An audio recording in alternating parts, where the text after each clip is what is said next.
So picture this. He's a brilliant software engineer. Right. I'm talking top of his class at IIT Delhi.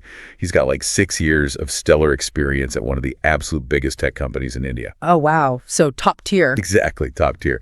So he makes the move to Seattle on an H-1B visa, and he is pulling in $210,000 a year. That is huge. It is. His career is just soaring. I mean, the American dream is happening for this guy in real time. Yeah. And then he walks into one meeting, just one, like, totally single, ordinary team meeting.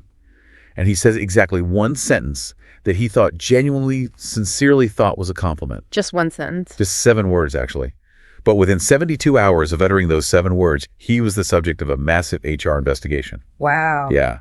Within 2 weeks, he was officially terminated. And within 60 days, he was sitting on a flight back to India. His visa, his high-paying career, his entire life in America completely gone. It's staggering. All because of 7 words in English that he honestly believed were high praise. It is a breathtaking sequence of events. And, the immediate reaction most people have when hearing that is to assume it must be like an extreme edge case, right? Like a total anomaly. Exactly.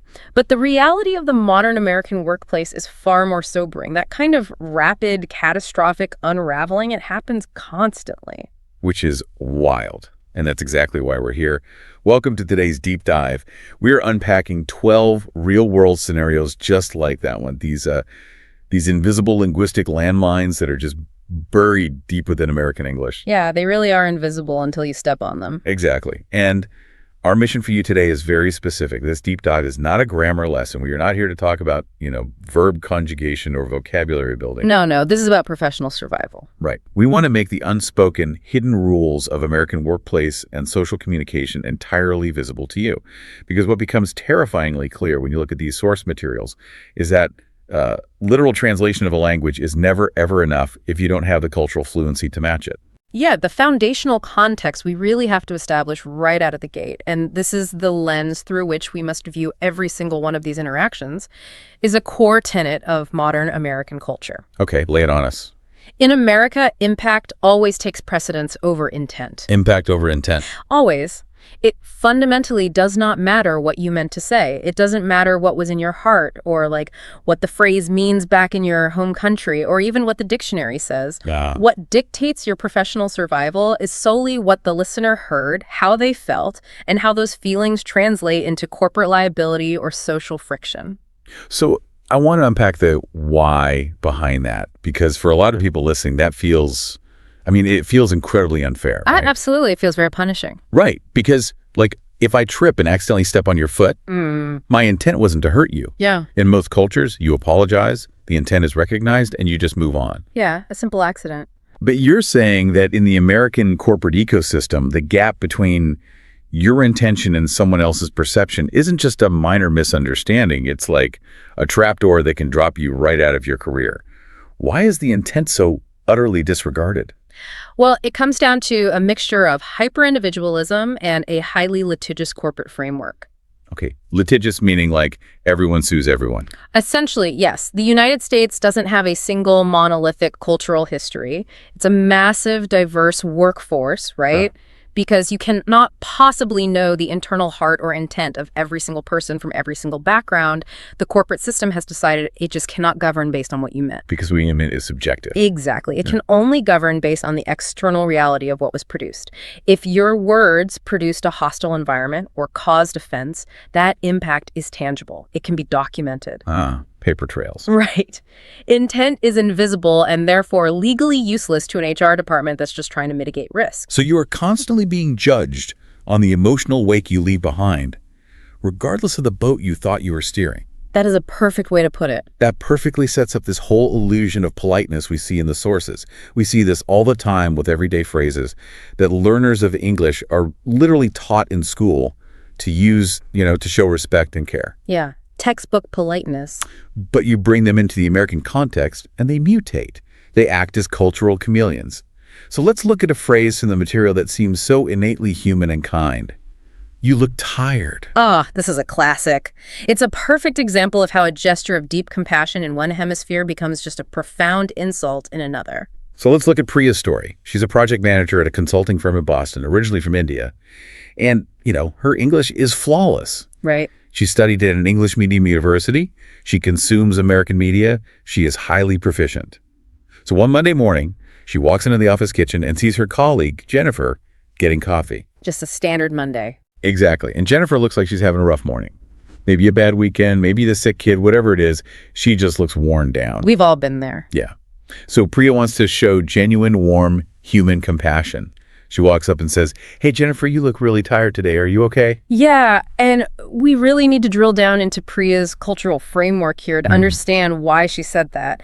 In many cultures around the world, whether we're looking at India, Vietnam, Korea, the Philippines, or, various Latin American countries, commenting on someone's physical appearance as a way to show you care is deeply normalized. That's almost expected, right? It is expected. It's a way of saying, I see you, I notice that something is weighing on you, and I care enough about your well-being to acknowledge it out loud.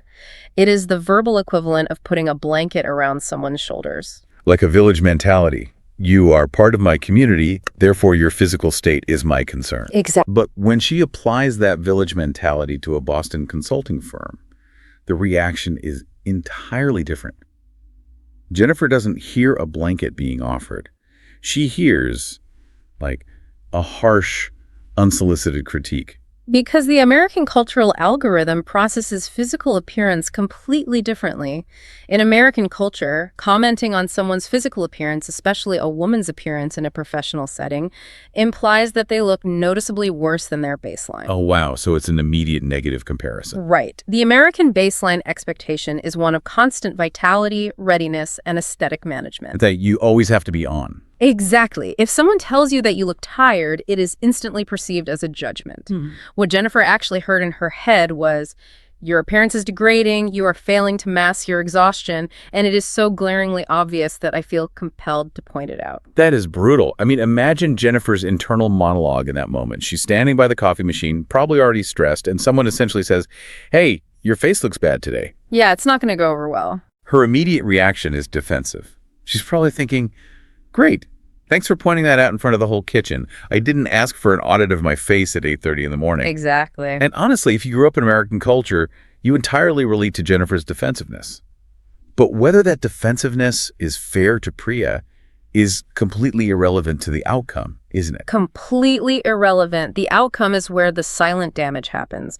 Remember our core theme here, impact over intent. Right. The impact is that Jennifer spends the rest of her Monday feeling incredibly self-conscious.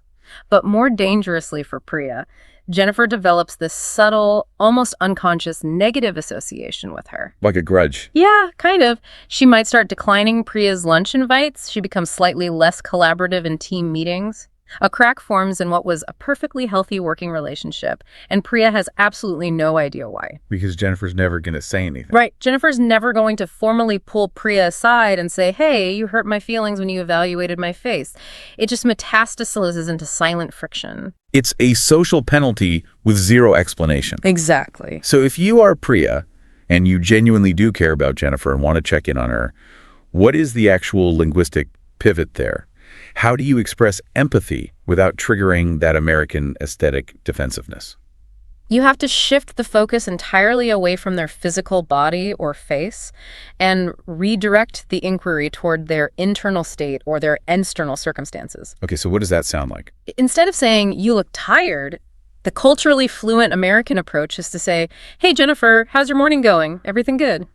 How's your morning going? It's such a tiny adjustment on paper. It is, but it fundamentally rewires the power dynamic of the interaction. Yeah. You aren't rendering a verdict anymore, you're just opening a door. Right, giving the other person agency. Yes, agency is the cornerstone of American social politeness.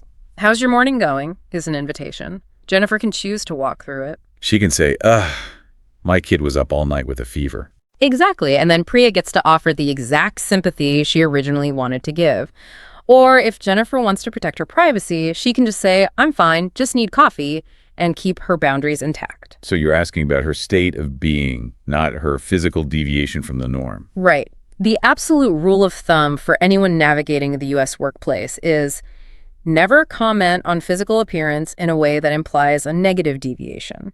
Phrases like, "You look sick," "Have you lost weight?" or "You've gained weight" are basically, Social nuclear weapon. Social nuclear weapons. I love that. And it's so true. It's wild to think that something as simple as the word please can also act as one of those weapons. Oh, absolutely. Because you grow up learning English, and please is the magic word. It's the skeleton key that is supposed to unlock polite society. That's what they teach you.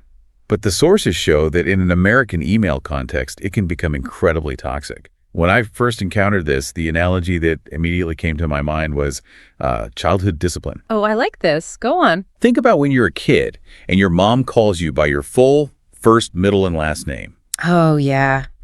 You know you're in trouble. Right. Grammatically, those are just your legal names. It's perfectly proper. But tonally, when you hear Jonathan Edward Smith, you know you are in lethal trouble. Yeah, the formality itself is the threat. Exactly. And putting please at the exact start of a direct command in an email operates on the exact same psychological frequency. That analogy hits the nail on the head. Please is a linguistic chameleon. Its meaning is entirely dependent on its placement within the sentence architecture. So where is the danger zone? The highly dangerous usage here is placing please at the very beginning of an imperative sentence, like, please send me the report by Friday, or please make sure the data is accurate this time. Please respond to clients within 24 hours. But if you are learning English in a British system or in India or Nigeria, you are explicitly taught that placing please at the front of a sentence is how you convert a rude, bossy command into a polite, respectful request. It's the grammatical standard. It is the grammatical standard globally, yes, but it violates the cultural standard in American corporate environments, especially between peers. Why, though? Because American workplace culture relies heavily on the illusion of egalitarianism. The illusion of it. Right. Everyone knows there is a hierarchy. Everyone knows there is a boss. But culturally, Americans prefer to pretend that everyone is on a level playing field. Right. Like we use first names, we wear casual clothes. We talk about being a team. Yeah. Because of this egalitarian facade, issuing a direct command, even one softened by the word please, it shatters the illusion. When you type, please make sure the data is accurate this time, the American reader doesn't feel respected. They feel reprimanded. They feel like they're being talked down to. Exactly. It adopts the tone of a frustrated parent speaking to a child who has repeatedly failed, or an angry boss issuing a mandate that cannot be questioned. Okay, let's look at the contrast. Yeah. I think about how you would react to these two versions of an email. Version A, please send me the Q3 report by end of day Friday. Right. And then version B, hey, Sarah, would you be able to send over the Q3 report by end of day Friday? That would be super helpful. Thanks so much. Much better. Version A has the magic word please. Version B doesn't use the word please at all, not once. But version B feels a million times more polite to the American ear. It feels warm and collaborative. It feels warmer because American politeness relies on collaborative framing rather than formal grammatical markers by saying, would you be able to? You are framing the command as a request. Even though it's not really a request. Right. You are pretending that Sarah has the option to say no, even if she really doesn't. You are acknowledging her autonomy, following it up with, that would be super helpful, validates her effort before she has even made it. And then ending with thanks so much provides preemptive gratitude. Exactly. To the American ear, this linguistic dance is vastly superior to the cold transactional please send me. And, we should note that substituting kindly for please, as in kindly send me the report, is infinitely worse. Oh, kindly is a total trigger word. I read that and I immediately tense up. It sounds like a Victorian schoolmaster winding up to strike you with a ruler. To an American, kindly is perceived as barely contained, seething rage hiding behind a mask of hyperformality. It's fascinating how politeness isn't about the words themselves, but about the social camouflage you wrap around the word. Social camouflage, yes. But let's look at another daily interaction from the source material where the words are shifting right under our feet. And this one isn't about geography or international borders. It's about time. It's a generational landmine right in the middle of the phrase, you're welcome. Ah, the shifting response to gratitude. Yeah. Imagine you were at a business lunch or a networking event. You thank a colleague for handing you a document or a server for bringing your water, and they reply, no problem. Very calm. Very. Now, if you are a millennial or Gen Z, this exchange is entirely frictionless. It is the default setting of modern American English. But if you are interacting with a baby boomer or an older Gen X executive, no problem can cause an immediate, quiet offense. Which seems completely irrational at first glance. I mean, they both functionally mean the same thing, don't they? They're both acknowledgments of a thank you. Functionally, yes. But linguistically and psychologically, the framing is entirely different. We have to look at the underlying economy of favors here. Okay, unpack that. Economy of favors. For older generations raised on "you're welcome," the logic of gratitude centers on the positive act of helping. "You're welcome" essentially means, I performed a service for you, that service had value, and I welcome your gratitude for my positive action. So the baseline assumption is that helping is a formalized social good. Right, but "no problem" flips that entirely. It centers on the absence of a negative. Meaning what exactly? No problem implies, what you just asked me to do had the potential to be a massive inconvenience to me. It could have been a problem, but luckily for you, it wasn't. Wow. It's almost like the younger generation operates on an economy of convenience, whereas the older generation operates on an economy of formal respect. That is exactly what is happening. So if you're like a 25-year-old analyst sitting at a business lunch with a 60-year-old VP and you say, no problem, that VP hears you subtly reminding them that their request was a potential burden. They hear you saying, you're lucky I didn't mind doing this. They center the burden rather than the service. Now, younger generations absolutely do not mean it that way, obviously. Yeah. To them, it's just a casual expression of ease. Exactly, a way of minimizing the power dynamic so the other person doesn't feel indebted. But this highlights a crucial reality for anyone doing business in the US. English is not a monolith. You cannot just learn American English as a single rigid rule book and apply it blindly. You have to calibrate your language to the specific demographic data of the person sitting across the table from you. So what's the safe bet? In high-stakes environments with senior leadership, retreating to the safety of "you're welcome" or "happy to help" or "my pleasure" removes that generational friction entirely. It's about risk mitigation through vocabulary. Risk mitigation through vocabulary.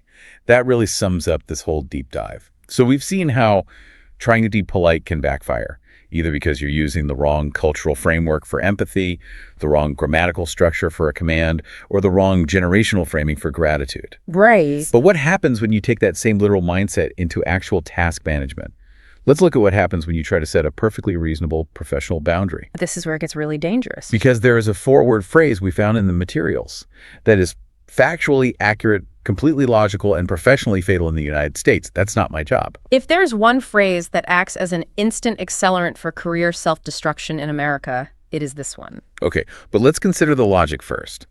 In many global cultures, particularly throughout Europe, where there are strong unionized boundaries and rigid employment contracts stating, that's not my job, when asked to do something outside your formal role description is just a healthy boundary. Yeah, it's a statement of fact. You are simply clarifying the agreed-upon division of labor. It's literally just reading the contract out loud. Like, I was hired to be the graphic designer. You are asking me to code the back end of a website. I am not a coder. I am not being paid as a coder. Therefore, that is not my job. Why is structural honesty punished so severely here? To understand that, we have to look at the deeply ingrained value system of American corporate culture, which is heavily influenced by the history of at-will employment and, more recently, Silicon Valley startup culture. Right, the whole tech boom mindset. Exactly. The United States doesn't have the same history of rigid, protective labor contracts. Instead, there is a romanticized mythos around the hustle. The pioneer who builds the barn, tends the fields, and does whatever it takes for the survival of the town. So in the modern corporate equivalent, this translates to the ideal of wearing many hats. Yes, the hyper-flexible utility player. If you aren't willing to jump into the trenches, you aren't really part of the team. Right. The professionals who get promoted, who get bonuses, who get protected during layoffs, are the ones who project absolute flexibility and initiative. They go above and beyond their job descriptions. So when an American manager hears an employee say, that's not my job, they do not process it as a factual, contractual boundary. Not at all. They process it as a devastating character flaw. They hear, I am rigid, I am profoundly uncooperative, I care exclusively about my own metrics and care nothing for the collective success of this company. I will do the bare minimum required to extract my paycheck and not announce more. Wow. It is viewed as active insubordination. It really is. But the reality is sometimes you literally cannot do the task. You don't have the time or you don't have the skills. So if you can't say no and you can't say, that's not my job, how are you supposed to survive without drowning in work that isn't yours? You have to employ the subtle art of saying no without ever actually uttering the word no. the invisible no. Exactly. There's a psychological toolkit you can use to navigate this, and it involves feeding the American corporate value system while simultaneously protecting your own boundaries. The first technique is essentially a redirect. Okay, how does that work? Instead of saying, "That's not my job," you respond with, "I'd love to help with that. I'm not sure I'm the best person for it, but let me connect you with Sarah on ops. I think she handles that area." Would that work? Well, judo, you've completely sidestepped the attack. Notice the components there. You demonstrate eagerness with "I'd love to help," you show humility with "I'm not the best person," and most importantly, you provide a solution by offering to connect them with Sarah. Right. You still didn't do the task, but you walk away looking like a collaborative hero rather than a rigid obstructionist. I love that. What else is in the toolkit? Another highly effective technique is the conditional yes. This is useful when you are asked to do something outside your skill set. You say, "I haven't done that before, but I'm happy to give it a shot if you can point me to the right resources or connect me with someone who can walk me through it." I love that one because it signals immense flexibility and a total willingness to learn, but it places the burden of training back squarely on the person asking. Which is key. Right. 9 times out of 10, a manager will realize it's way too much work to train you to do something you don't know how to do, and they'll just go find someone else. Yeah. But you still get the credit for being a team player. Exactly. And the final technique is the priority check. This is crucial for when you are genuinely just drowning in your own actual work. Yeah, when you literally have no bandwidth. Right. You say to your manager, "I want to make sure I'm prioritizing the right things. I'm currently hyper-focused on the Q3 campaign. If I take this new task on, something might need to shift. Can we look at my plate and talk about what should take priority?" That is the ultimate professional pushback. You aren't refusing the work at all. You are demanding that leadership actually do the job of leading. Yes. You are showing that you care so deeply about the quality of your existing commitments that you don't want them to suffer.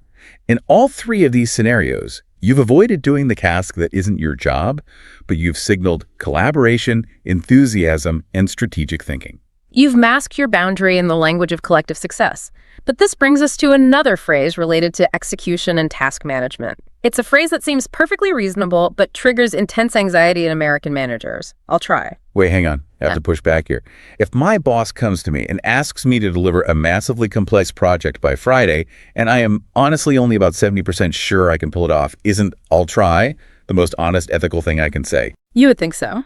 Why would I commit 100% to something I might fail at? Isn't "I'll try" just excellent expectation management? It might be the absolute truth, but in the American workplace, truth is often secondary to the perception of control. The perception of control. Yes. The American corporate machine is built on a hyper-capitalist demand for certainty. When a manager assigns a task, they want to mentally check that box. They want to mentalize that the problem is solved, close that open loop in their brain, and move on to the next fire they have to put out. When you say "I'll try," you deny them that closure. You are leaving the loop open. You are forcing them to continue carrying the mental weight of that task. Exactly. The manager's immediate internal translation of "I'll try" is, they probably won't do it. They don't believe they can do it. They're laying the groundwork for an excuse on Friday. They want to seem willing right now, but they are already planning to fail. Wow. It creates an immediate spike in managerial anxiety. There's a reason American business culture so frequently quotes Yoda from Star Wars, "Do or do not. There is no try." It is wild that a sci-fi puppet is dictating corporate philosophy, but it's completely true. I hear that quote in business seminars all the time. It's pop culture reflecting deep cultural truths. "I'll try" is perceived as a hedge that satisfies absolutely no one. It leaves the manager uncertain, and it makes you look fundamentally unconfident in your own abilities. So if you want to survive and project competence, you have to replace the hedge with either confident commitment or honest negotiation. Precise. So confident commitment is simply swallowing the fear and saying, "I will make it happen." And honest negotiation is pushing back on the parameter, not the effort. Like, Friday is ambitious given my current workload. I can definitely have a polished version to you by Monday morning. Would that work? Right. Notice what both of those options achieve. Neither option leaves the manager in suspense. "I will make it happen" is a binary yes. "I can do Monday" is a binary yes for a different defined timeline. You have removed the uncertainty, which is the actual source of the friction, while still managing your own bandwidth. This obsession with explicit verbal certainty perfectly bridges into our next scenario. which explores what happens when you remove words entirely.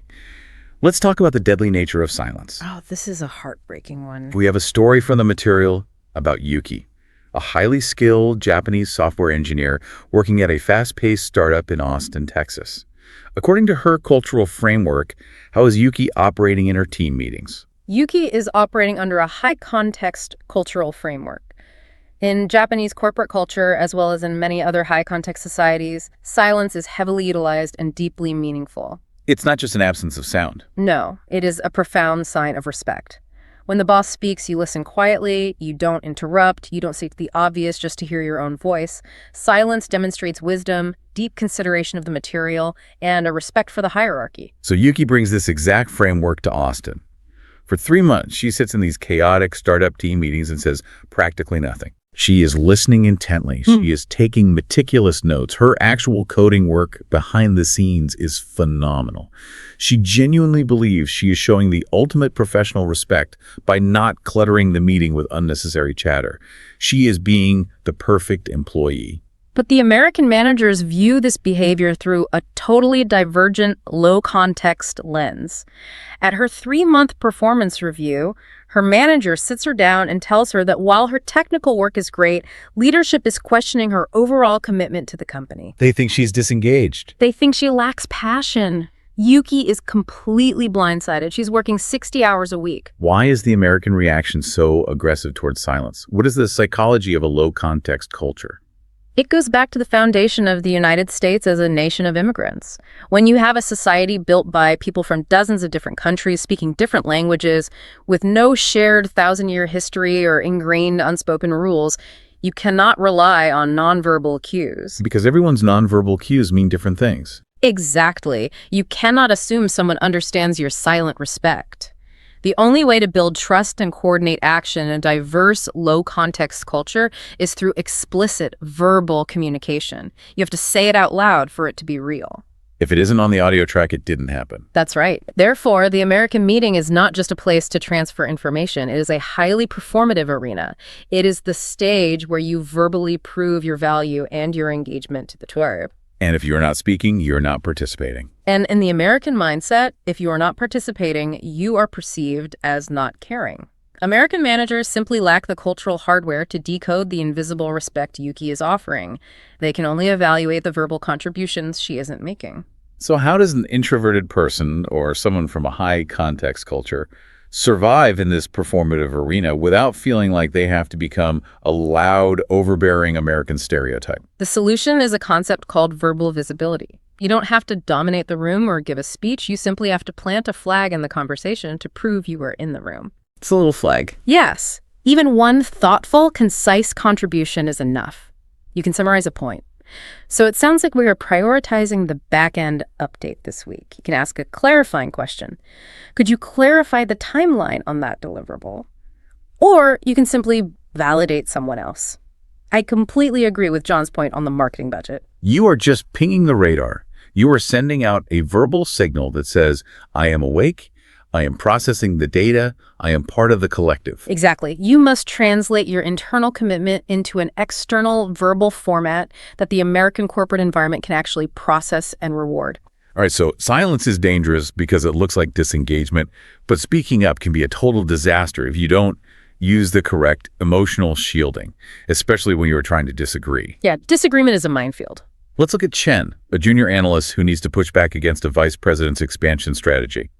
Chen has run the numbers. The data shows the strategy is flawed. He wants to be professional, and he's learned that Americans use softening phrases. So he sits in the boardroom, looks at the VP, and starts his sentence with all due respect, I don't think that strategy is going to work based on the data. And the temperature in the boardroom instantly drops to absolute zero.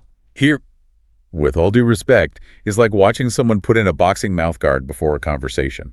You just know they're about to start throwing heavy punches. It's the ultimate warning bell. That is a phenomenal way to visualize it. It's fascinating how idioms decay over time. Historically, centuries ago, that phrase may have literally meant, I am offering you the respect you are due based on your station. A literal sign of respect. Yes. But in modern American English, it has devolved into a flimsy, deeply sarcastic diplomatic shield. It signals the exact opposite of respect. When Chen says, with all due respect, the VP's brain instantly translates that to, I think you are an idiot, I am about to profoundly disrespect your idea, and I am using this cliché corporate preamble to legally and socially protect myself from the fallout. It's the corporate equivalent of saying no offense, but. You just know something highly offensive is coming down the pipe. Always. But Chen is right. The data is on his side. So how is he supposed to disagree with a VP in America? How do you push back without throwing a punch? The American formula for managing upward disagreement relies heavily on alignment first, followed by collaborative data presentation. It's a variation of the classic American feedback sandwich. The feedback sandwich. Right. Instead of putting in the mouth guard and preparing for combat, Chen needs to align himself with the VP's ultimate vision. He should say something like, I really appreciate you walking us through the strategy, and I can completely see the logic behind the expansion timeline to capture that market share. Okay, so he's aligning. He's validating the VP's intelligence and recognizing the shared goal. He's essentially saying, we are on the same team. Yes. The threat level is neutralized. Then he pivots to the disagreement, but he doesn't frame it as a disagreement. He frames it as an addition. I did find some data points from Q3 that might be worth factoring in before we finalize the rollout. Would it be helpful if I shared what I found so we can look at it together? Wow. Notice what he didn't say. No, I disagree. No, that won't work. No, you're wrong. None of that. Just, I have additional data. Would you like to see it to help us reach our shared goal? It's the exact same data, the exact same spreadsheet, but the reception is completely disarmed. You are inviting the boss to discover the flaw with you, rather than pointing the flaw out to them. It is diplomatic mastery. It allows the senior leader to save face, which is critical in any culture, but especially in American corporate hierarchies that pretend to be flat. But let's look at what happens when diplomacy and warmth go horribly wrong in a different direction. This is the story of Raj and Amanda, and it is so painful because it involves a total collision of cultural intent and rigorous human resources policy. This is a tough one. Raj is a senior financial analyst who recently relocated to New York. He's from a region in India where addressing a colleague, whether male or female, as dear is a sign of warm, standard, professional respect. It is functionally equivalent to saying, respected colleague. Exactly. There is zero romantic intent, zero condescension. It is just a polite habit. So he sends an email to Amanda asking for Q3 figures, and he signs off with, thank you so much, dear. And in the American workplace, that lowercase informal dear at the end of a sentence triggers a massive alarm. We have to unpack the psychology of that word. How does an American woman perceive a male colleague calling her dear in a professional setting? There are generally three ways that lands, and all of them are catastrophic. First, it is seen as deeply condescending. It is the tone a grandparent uses with a toddler who just showed them a messy crayon drawing. That's nice, dear. It infantilizes the recipient. Okay, that's strike one. Strike two, it implies an inappropriate intimacy. It mimics the language of a husband speaking to a wife over coffee. Good morning, dear. It drags domestic intimacy into a sterile corporate environment. Strike two. And strike three. And third, it is patronizing. It inherently positions the speaker as superior and the recipient as a subordinate little helper. So Amanda reads this email, feels incredibly uncomfortable, and forwards it to HR. And here's where the story gets really dark, because HR doesn't just look at this one email, they investigate. Oh, they always pull the logs. Right. They pull Raj's communication logs. Yeah. And they find out he has been doing this constantly. He's been calling multiple female colleagues dear for months, completely oblivious to how it's landing. Now, you and I know, and Raj knows, that he was doing this out of pure innocence and cultural habit. But remember our foundational rule, impact over intent. Right. When an HR department in the United States looks at that paper trail, they do not see a culturally warm man from India making a linguistic error. They see a documented systemic pattern of a male employee using gendered terms of endearment to demean or inappropriately address female staff. Because the formal record only reflects the impact. The system is designed to protect the company from a hostile work environment lawsuit, not to act as a cultural translator. So Raj gets called in. He is totally shocked. He explains the cultural context. He apologizes profusely. HR is understanding, but, and this is the kicker, they still issue a formal written warning that goes into his permanent personnel file. His reputation stained, the whispers start in the office. all because of a word meant to show warmth. It highlights the brutal, uncompromising reality of U.S. workplace law. You simply cannot argue your way out of the impact you've created by citing your intent. The fix for anyone entering this environment is absolute. Never, under any circumstances, use terms of endearment in an American workplace. There's not a single one. No dear, no sweetheart, no honey, no darling, no boss. You use first names, last names, or official job titles. That is the entire approved vocabulary for addressing a human being in a corporate setting. You have to strip the familial warmth out of your professional vocabulary. It's tragic, but it is the reality of the ecosystem.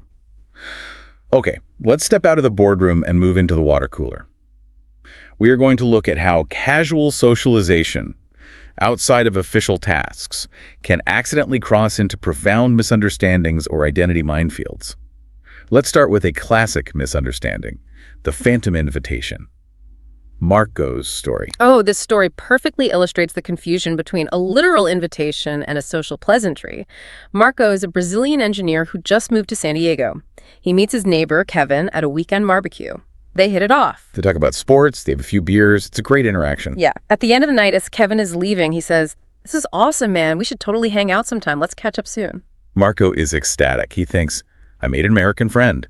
So the next day, Marco texts Kevin to set up a hike for Saturday. Kevin texts back, crazy busy this weekend, let's find another time. Marco tries the next weekend. Busy again. Marco tries a weeknight. Maybe, Kevin says. Eventually, Marco just gives up and he's deeply hurt. He feels rejected. He's thinking, was Kevin just lying to my face? Why would he say he wants to hang out if he clearly doesn't? This is a profound cultural disconnect regarding the function of language. In many cultures, particularly in Latin America, the Middle East, and parts of Europe, if you say, "Let's get together Saturday," it is a binding verbal contract. You mean it. The words match the literal intention. But in American culture, In American culture, phrases like, "we should hang out, let's grab coffee," or "let's catch up soon," are rarely literal invitations. They are social pleasantries.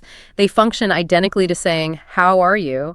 It's a ritualistic phrase used to express warmth as you are exiting an interaction, not a literal request for scheduling. there's a great sociological metaphor for this from the source material. The peach versus the coconut culture. Americans are considered a peach culture. I love this metaphor. Right. They are incredibly soft and sweet on the outside. They will smile at strangers. They will tell you their life story on an airplane. They will say, let's hang out. But if you try to get closer, you hit a very hard pit in the center. Getting actual access to an American's private schedule or deep friendship is notoriously difficult. Conversely, coconut cultures like Russia or Germany are hard on the outside. They don't smile at strangers. They don't make small talk. But once you break through that shell, the inside is completely open and you are a friend for life. Marco is applying a coconut logic to a peach interaction. He thinks Kevin's warmth is a literal promise. So to Marco, it feels like a lie. But to Kevin, it's just a totally standard way of saying goodbye with good vibes.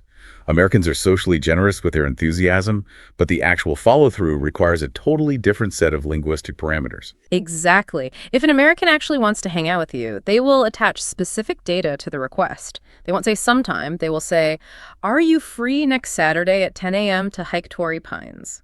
That specificity of time and location transforms the phrase from a pleasantry into a genuine, actionable invitation. Okay, so that's a painful misunderstanding. But the next two stories elevate the stakes from social confusion to identity minefields.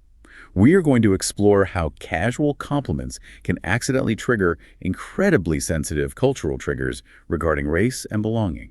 Let's look at Min Jun. Right, the Korean-American software developer. He has lived in the United States for 25 years. He's at a networking event. His English is essentially native level. He's chatting with new colleague Brian. Brian is genuinely impressed by Min Jun's articulation and wants to compliment him, so he says, "Wow, your English is really impressive. You speak so well." Brian believes he's being generous. He believes he is validating his colleague. But we have to look at the underlying assumption embedded in Brian's compliment. It introduces a concept sociologists call othering. Because Min Jun has lived in California since he was 4 years old. He grew up watching American cartoons, went to American public schools, graduated from an American university. English is practically his first language. Precisely. So when Brian says, "You speak English so well," the implicit logic of that statement is, based purely on your physical face, on your racial appearance, my default assumption was that you would not speak English well. I am shocked that you do. Oh, wow. The compliment inadvertently reveals that Brian expects fluency only from people who look a certain way, specifically white Americans. By stating that Minjun's English is remarkable, Brian is turning Minjun, an American citizen of 25 years, into a perpetual foreigner. It is othering. It tells Minjun, despite your citizenship and your history, you do not naturally belong to this language or this landscape. It's the assumption that stings, not the words themselves. The words are polite, but the premise is exclusionary. And it's important to note the nuance here. If you are talking to someone who you know just moved to the country 6 months ago and is actively taking ESL classes, saying your English has improved so much you sound great, is a wonderful supportive thing to say. Because you are basing that compliment on their known personal journey, not making an assumption based purely on their physical appearance. Exactly. The landmine is the assumption based on race. Which brings us directly to a scenario that magnifies this issue even further. Lynn's story. Lynn. She is a Vietnamese-American marketing coordinator, and she's at a corporate holiday party. She's dressed up, having a good time. An American colleague walks up to her and says, "Lynn, you look absolutely stunning tonight. So exotic. Where are you originally from?" Yeah, that is a double landmine. Now, I have to pause here. If I put myself in the shoes of the colleague asking that question, I might be thinking, wait, if I ask someone where they're from, I'm just trying to get to know them. I'm taking an interest in their life. How is genuine curiosity supposed to be a bad thing? It feels like we're punishing people for trying to make conversation and compliment someone's beauty. It is a very common defense, and the curiosity is often completely genuine. But we have to break down why these two specific elements, the word exotic and the phrase where are you originally from, carry so much destructive baggage in modern American culture. Break it down for us. Let's start with exotic. When applied to a landscape, a bird, or a piece of fruit, exotic is fine. But when applied to a human being, particularly a person of color, the term is viewed as fetishization, because it reduces a complex human being to an object of curiosity. Exactly. It implies that their beauty is only noteworthy because it deviates from a white Western default. It has a heavy historical baggage tied to colonialism, where native populations were viewed as strained, wild curiosities for Western consumption. Calling a coworker exotic is never a compliment, it is an objectification. And what about where are you originally from? How does that cross the line from curiosity into an identity landmine? When you ask that of someone who is a visible racial minority in the U.S., especially if they've already told you they are from Texas or Ohio, and you push back with, no, but where are your parents from?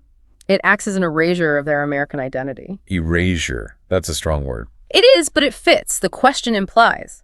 You don't look like you belong here. Houston can't be your real home. I need to categorize your foreignness to make sense of you. For someone like Lynn, who may have been born in the U.S. and never stepped foot in Vietnam, insisting she must be originally from somewhere else denies her the right to simply exist as an American. It forces her to explain her genetic lineage just to justify her presence at a holiday party. Think about the privilege of the white default. A white guy from Ohio, whose ancestors came from Germany in 1850, is never asked, where are you originally from? He's just considered American. But a Vietnamese American whose family arrived in 1970 is constantly asked to prove their origins. Exactly. If you genuinely want to know about someone's heritage without stepping on that landmine, the approach is to wait until you have established a real relationship with them and use open-ended framing. You say, I'd love to hear about your family's background if you're ever up for sharing. It gives them the choice to opt in. It replaces aggressive categorization with respectful, invited curiosity. We have reached the final section of our deep dive, the ultimate landmine. We're circling all the way back to the cold open we discussed at the very beginning of the show, the brilliant software engineer. The $210,000 salary. The revoked visa. All the concepts we've discussed today impact over it. Intent, unspoken corporate assumptions, identity politics. They all collide in this single catastrophic event. This is Vikram's story. And it is a terrifying masterclass in how a single modifier, a few extra words added to a sentence, can completely destroy a career. Let's recount exactly what happened. Vikram is a senior engineer in Seattle. He is highly competent, well-liked, and on track for a promotion to principal engineer. His team has just finished a brutal 6-month product launch. A high-stress environment. Extremely high stress. The team lead is a woman named Rachel. She was incredible during the launch. She coordinated across departments. She managed crises. She kept everyone sane. Vikram genuinely admires her. He wants to elevate her achievement publicly. So at the team celebration lunch, in front of 15 colleagues, he raises his glass to toast her. And he says, "I just want to say, Rachel, you handled this project amazingly. For a woman, you are an incredibly strong leader." For a woman, you are an incredibly strong leader. Let's look at Vikram's intent first. In Vikram's cultural and personal framework, why did he construct the sentence that way? He thought he was actively amplifying his praise. In his mind, he is looking at the corporate landscape, recognizing that tech is a male-dominated field, and acknowledging that women face systemic barriers, bias, and additional hurdles. Right. He is attempting to say, in a world that makes it harder for you to succeed, your success is even more heroic. You didn't just climb the mountain, you climbed it with weights on your ankles. He believes that by acknowledging the demographic challenge, he is elevating the magnitude of her victory. That is his internal narrative. But let's look at the impact. The impact in a Seattle tech company in the year 2024 with 15 American professionals listening. What did they actually hear? They heard the devastating power of a demographic qualifier. Precisely. When you say "for a woman," every single American in that room hears a completely different sentence. They hear, "Women, as a general rule, are weak, incompetent leaders. Rachel is a freak, statistical exception to the miserable baseline of her gender. Her gender is a severe handicap, and I am frankly shocked she managed to succeed despite being afflicted with it." Wow. It completely inverted his intent. He thought he was recognizing her strength against society's odds, but the linguistic structure he used made it sound like her gender was the weakness. A demographic qualifier instantly lowers the baseline expectation for an entire group. It takes a pure compliment, "you are a strong leader," and attaches a massive, insulting asterisk to it. It says, "You are a strong leader," relative to the incredibly low, pathetic expectations I hold for people of your demographic. And the fallout was immediate and absolute. The room went dead silent. HR complaints were filed within the hour by multiple witnesses who felt legally and morally obligated to report what they perceived as blatant sexism. Vikram was hauled into an investigation. This is brutal. He broke down in tears trying to explain his intent, trying to explain that he respected Rachel immensely. But the company's legal framework determined it was a clear case of gender-based discrimination that created a hostile environment. He was terminated. His visa clock started ticking, and his life was upended. It is the ultimate tragic culmination of the gap between intent and impact. And this rule applies universally across the board in America. You can never, ever use a demographic qualifier. You cannot say to an older colleague, "For someone your age, you're really sharp with technology." Or to an immigrant, "For an immigrant, your English is great." You cannot say to a black colleague, "For a person of color, you fit in well here." Every single one of those statements is intended as a compliment by the speaker, and every single one is a career-ending insult to the listener. Because every single one implies a deficit in the group they belong to. So what is the fix? It's almost agonizingly simple. You remove the qualifier entirely. You let excellence stand on its own merits without comparison. You just say, "Rachel, you are an incredibly strong leader." Full stop. No asterisk. No demographic framing. It's heartbreaking because Vikram wasn't a malicious person. He wasn't a misogynist. He was a brilliant, hardworking guy who just stepped on an invisible cultural landmine because he didn't understand the algorithms running in the background of American English. If we synthesize all 12 of these stories, all of these landmines, the core lesson we have to take away is that language is not just a mathematical system of grammar, syntax, and vocabulary. Language is power. It is identity. It is your career survival. It really is. You can master the dictionary definition of English, but if you don't master the cultural algorithms that process that vocabulary, the way impact legally overrides intent, the way silence is judged as absence, the way politeness is weaponized to maintain egalitarian illusions, you're flying blind in a highly dangerous airspace. Think about your own day-to-day life listening to this. Think about the interactions you've had just this week. Have you ever stepped on one of these landmines without realizing it? Have you ever sent an email starting with "please do this" and wondered why the reply you got was so icy and defensive? I bet a lot of people have. Have you ever said, "I'll try," and watched your manager's face subtly drop? Or, let's flip it around. Think about your own native language or your own local culture. Think about the everyday phrases you use back home that are perfectly normal and kind to you. But if an American translated them literally into English, they would sound absolutely horrifying or bizarre. The friction goes both ways. It really does. Navigating these cross-cultural waters requires immense proactive empathy and constant vigilance. You cannot operate on autopilot. I want to leave you with a final provocative thought to mull over on your own, a paradox about everything we've uncovered today. Think about the dual demands of American communication. On one hand, the culture demands intense linguistic gymnastics to soften direct commands. You can't just be honest and say, please send the report. You have to do this elaborate, time-consuming dance of would you be able to, and that would be super helpful. Right. It's highly indirect. It's almost theatrical. But on the other hand, when it comes to task commitment, the culture demands hyper-directness. You can't be nuanced and say, I'll try. You have to be rigidly binary and say, I will make it happen. No hedging allowed. It is a fascinating contradiction. You have to aggressively soften the request, but harden the promise. Exactly. So here is the question for you to ponder. Are Americans actually communicating clearly at all? Or is the modern workplace just an incredibly complex, high-stakes game of social camouflage, where your real job isn't the coding or the marketing or the finance, but simply deciphering what your colleagues are actually trying to say underneath all the unspoken rules? That is the million-dollar question. You would think language would be like an X-ray. You look at the words, and the meaning is a clear, bright, white line. But as we've seen today in the American workplace, that X-ray machine is broken. You are staring into murky, muddy waters. The landmines are invisible. But hopefully after today, you've got a much better map to navigate them. It's all about learning to read the water, not just the map. Thanks for taking this deep dive with us. We'll see you next time.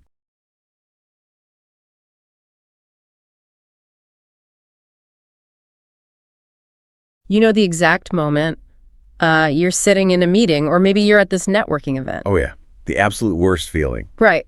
Someone turns to you and asks an incredibly simple question, like a question you absolutely know the answer to. You've got all the vocabulary right there. Exactly. You have the grammar perfectly aligned in your head, but then you open your mouth to speak and nothing. Just utter silence. Utter silence. It feels like someone reached right into your brain and just, press delete. The words completely vanish. And then your face gets hot. The panic sets in, and you're just left standing there wondering why you suddenly can't formulate a basic sentence. It is an incredibly frustrating experience. And I mean, for anyone navigating a second language, or really any high-pressure communication scenario, it often feels like a personal failure. Oh, totally. You feel like it's your fault. Right. You walk away from that interaction convinced that your language skills just aren't good enough, or that you simply haven't studied hard enough. Well, that is the exact assumption we are tearing down today.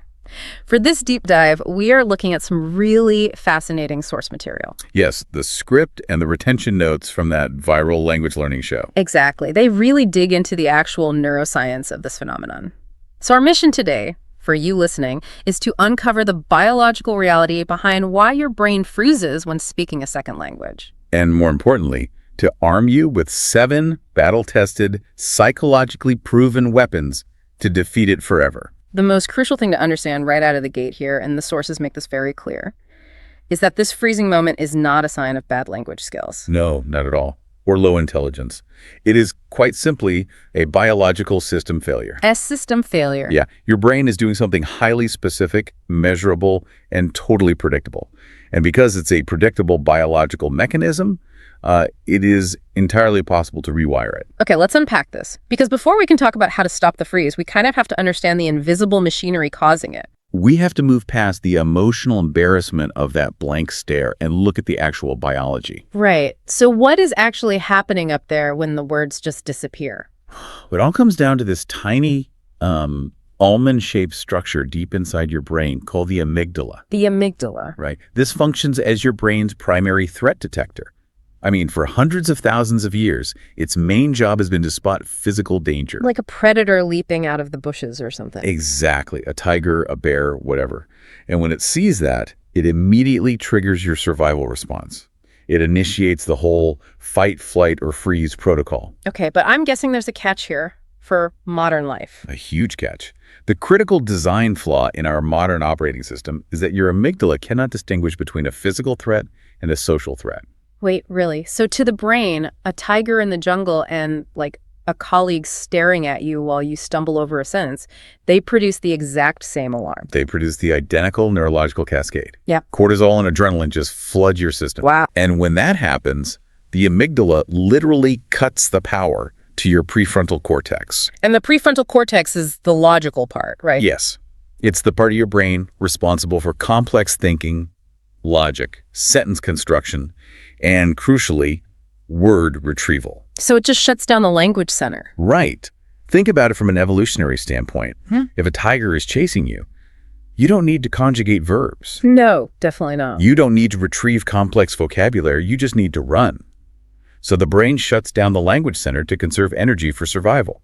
That is wild. So the words haven't actually been deleted from your memory. Exactly. They are still there. You just can't access the pathway to them because your own internal security system has basically blocked the door. That perfectly explains that blank slate feeling. But there's another layer to this in the research, right?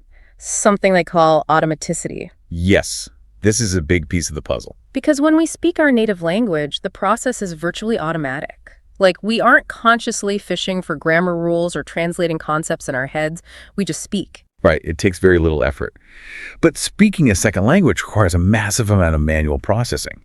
And all of that happens in your working memory. And working memory is pretty limited, isn't it? Highly limited. It's the mental workspace where all your active conscious processing occurs. Yeah. It has a hard biological limit. So when you're speaking a second language, You're managing pronunciation, translation, grammatical rules, social cues, eye contact, and probably some level of performance anxiety all at the exact same time. that is a lot for the brain to juggle. It is. And when you try to do too many cognitively demanding tasks at once, you hit cognitive overload. It makes me think of a computer crashing.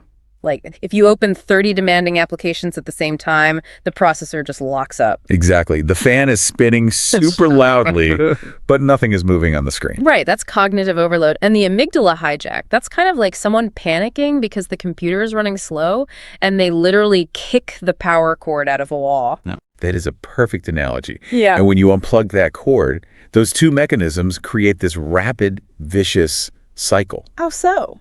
Well, you experience a moment of cognitive overload, so you stutter or pause. That stutter causes embarrassment, which your amygdala registers as a social threat.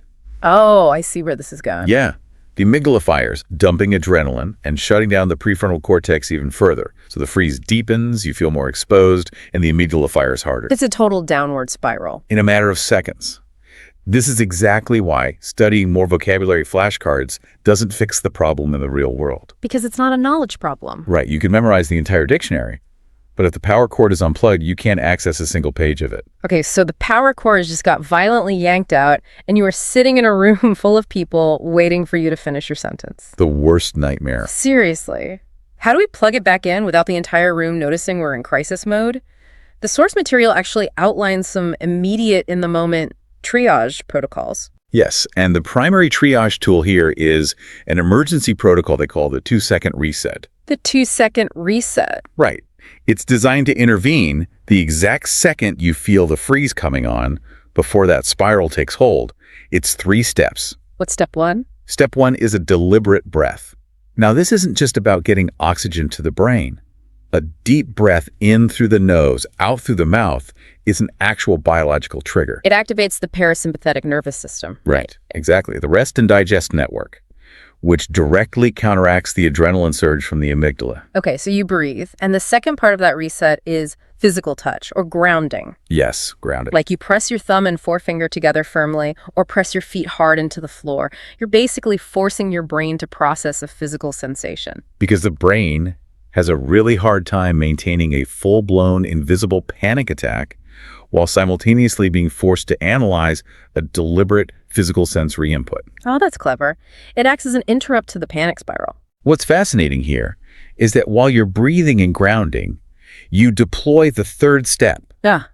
a pre-memorized bridge phrase. A bridge phrase, like You what? use placeholder, something like, "That's a great question. Let me think about that for a second." Or, "I want to make sure I articulate this correctly." So you're just filling the silence. You fill in the silence to buy your prefrontal cortex 3 to 5 seconds to reboot and come back online. Okay, I have to push back on this a little bit. Sure. If I'm sitting in a high-stakes meeting with, like, senior leadership, Right. and I suddenly throw out a phrase like, let me gather my thoughts, doesn't that just make me look like I'm completely stalling? Or worse, that I don't know the answer? Definitely feels that way from the inside. Right. Because you are acutely aware of your own panic. You feel like an imposter who's just been caught. But consider how it sounds to the listener sitting across the table. Okay. If someone pauses, takes a measured breath, and says, That's a really thoughtful question. Let me reflect on that for a second. Yeah. They do not sound incompetent. I guess they just sound thoughtful. Exactly. They sound incredibly measured, confident, and deliberate. You're entirely masking a biological system reboot behind the appearance of professional thoughtfulness. Okay, I can see how the perception shifts there, but let's play this out. Let's say I deploy the bridge phrase. I buy myself 3 seconds, my prefrontal cortex flickers back on, but the specific word I need is still completely gone. Ah, yes. Like, I know the concept, but the exact term is just stuck. What psychologists call the tip of the tongue state. I'm just standing there, staring at the wall, trying to force the word deadline to materialize. That hyperfocus is exactly what you want to avoid. Really? Yeah. When you agonize over a missing word, you turn it into a wall, and your anxiety spikes all over again. The strategy here is the vocabulary escape route. The escape route. I like the sound of that. You basically refuse to let the missing words stop your momentum. You just walk around the wall by describing the concept. So if I can't remember the word deadline, You don't stop talking. You simply say the date the project needs to be finished. you just bypass the specific vocabulary requirement entirely. Yes. Again, these aren't merely language tips. They are cognitive psychology strategies designed to bypass the brain's threat response. Because stopping is what triggers the threat. Exactly. And you can even invite the listener into the search, saying something casually like, what's the word I'm looking for? It's on the tip of my tongue. Oh, that's good. It transforms a moment of isolated panic into a collaborative, shared human connection. Listeners naturally want to help you find the word. That's so true. We love filling in the blanks for people. But okay, triage is fantastic for when the house is already on fire. Right. But relying on emergency protocols all day is exhausting. How do we stop the brain from hitting that overload threshold before we even walk into the room? We have to move from reactive fixes to proactive cognitive defense. We need to proactively reduce the cognitive load. Here's where it gets really interesting. Because highly fluent bilingual speakers and professional interpreters, they do not construct every single sentence from scratch in real time. Which makes sense. Doing that would exhaust anyone's working memory. Completely. Instead, they rely on pre-built, pre-memorized chunks of language for their most common scenarios. They have a prefabricated toolkit. Oh, prefabricated toolkit. It makes me think of a professional kitchen. How so? Well, when a Michelin star restaurant opens for the dinner rush, the chef isn't in the back chopping every single onion from scratch or slowly reducing tomatoes for a base sauce. Right. They prep all that beforehand. Exactly. They meal prep all those base sauces before the doors even open. The skeleton of the meal is already built. That's a great way to look at it. When a complex order comes in, they don't have to think about the basics. They just focus all their creative, conscious energy on finishing the final unique dish. That is exactly what you need to do with language. This means identifying the 10 or 15 conversational scenarios you face constantly. Like introductions or disagreeing in a meeting. Yes, or asking for clarification, handing off a project. You memorize 2 or 3 natural sentence skeletons for each. Something like, I see where you're coming from, but I'd love to add another perspective. Got it. When you have those skeletons memorized to the point of automaticity, you don't use any working memory to produce them. That precious cognitive bandwidth is saved for the actual unique idea you want to communicate. I get the prep work. That makes total sense. But what about the sabotage coming from inside the house? The inner critic. Yeah. When a lot of people try speaking a second language, they have this brutal internal monologue running in the background. Their brain is just screaming, "Don't mess up," or "They hear my accent," or "I sound unintelligent." Oh, it's so common. That negative loop has to be actively draining processing power. Massively. That negative inner voice is actively consuming your working memory. You are literally using your limited processing power to tell yourself you don't have enough processing power. Wow. That is a terrible use of RAM. It really is. And this is where cognitive reframing becomes a structural necessity. Yeah. To reclaim that bandwidth, you have to deliberately replace that critic with a supportive coach. How do you actually do that in the moment? You consciously switch the internal narrative. Yeah. You change, "They hear my accent," to "My accent is part of my identity and demonstrates that I speak multiple languages." So it's not just positive thinking, it's practically clearing out RAM so your brain can actually function. Precisely. Which brings up a bigger question. Why are we overloading the system with this much anxiety in the first place? It seems like we're operating under a completely wrong definition of what success looks like. We really are. We tend to think that native speakers are fluent because they never make mistakes. Right. The source material highlights this as a profound misconception. Native speakers make grammatical errors, they lose their train of thought, and they use the wrong words constantly. I mean, I do it all the time in English. Exactly. They are considered fluent because they have learned to keep moving forward through the mistakes without stopping. They prioritize flow over flawlessness. Yes. But let me play devil's advocate for a second here. Go for it. If I am in a boardroom presenting a quarterly report and I say our profits were 10 million instead of 100 million, I can't just flow past that. No, definitely not. I have to stop and correct it. If we just keep talking through our mistakes without stopping, aren't we just cementing bad habits and abandoning accuracy entirely? That's a very fair point. But we have to draw a hard line here between factual data and structural grammar, and similarly between study time and performance time. Okay, break that down. If you misstate a critical financial metric, absolutely you correct the data. But when we talk about grammatical flow, the dynamic changes. When you are studying, your focus should be on accuracy and correction. Right. But when you are performing, when you are in a live flowing conversation, your primary objective is communication. When a non-native speaker realizes they use the wrong verb tense, they usually freeze, apologize, go back, and restart the whole sentence. And breaking that flow, highlighting the error, and apologizing, that is exactly what triggers the amygdala to register a social threat. Yes. If we connect this to the bigger picture, the audience in the meeting just wants to hear your ideas. They are not grading your syntax. They really aren't. The actual threat triggering that biological alarm was never the audience at all. It was the speaker's own impossible internal standard of flawless perfection. That is a huge paradigm shift. The moment you give yourself permission to be grammatically imperfect and prioritize forward momentum, the amygdala has nothing left to panic about.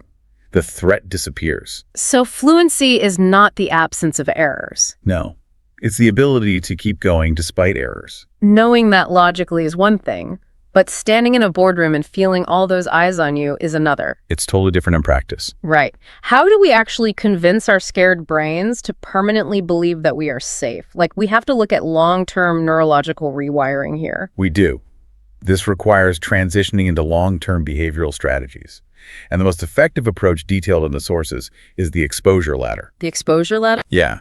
It's rooted in graduated exposure, which is a clinical method used to treat severe phobias. Okay.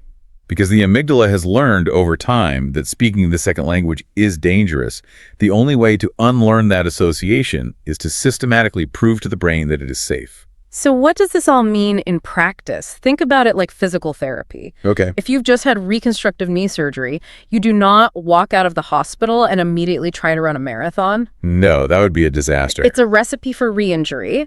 You start with tiny, low-impact leg lifts. Yeah. Then maybe you practice standing. Then you walk across the room. You build the muscle back safely. Exactly. The exposure ladder works the exact same way for your nervous system. You construct a ladder of speaking scenarios, ranked from lowest anxiety to highest anxiety. Okay, so what's at the bottom? Rung 1 might simply be summarizing your day out loud to yourself in the shower. Rung 2 could be recording voice notes on your phone that literally no one else will ever hear. Very low stakes. Exactly. Rung 5 might be asking a barista a simple question. And Rung 9 is giving that formal presentation to your entire department. I see. The absolute golden rule of graduated exposure is that you never skip a rung.